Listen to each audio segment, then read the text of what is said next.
to a dangerous northeast Missouri intersection. Good evening, I'm Dylan Austin, and we begin right there. New tonight at 10, officials with the Missouri Department of Transportation say they are one step closer to making the Route A and Highway 61 intersection safer now that the Route A crossover in New London was closed for good starting today. WGEM's Frank Healy talked to residents there about the changes and has more for us tonight. Well, there's people that Monroe City that work in Monroe City that take this highway here. I did when I worked at the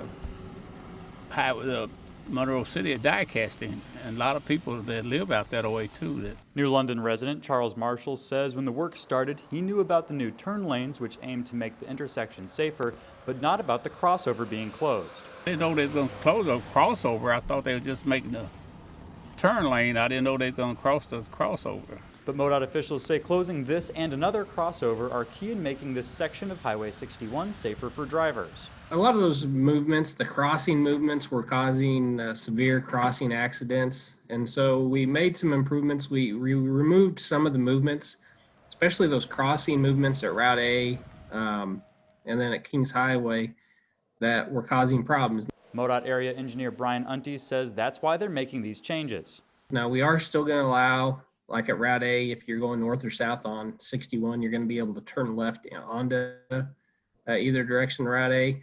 But if you're on Route A itself, you're not going to be able to turn left out, or you're not going to be able to cross straight over.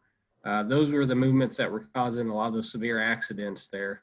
Marshall says he knows people who died at the Route A crossover, so he understands why it's happening, even if the crossover was convenient at times.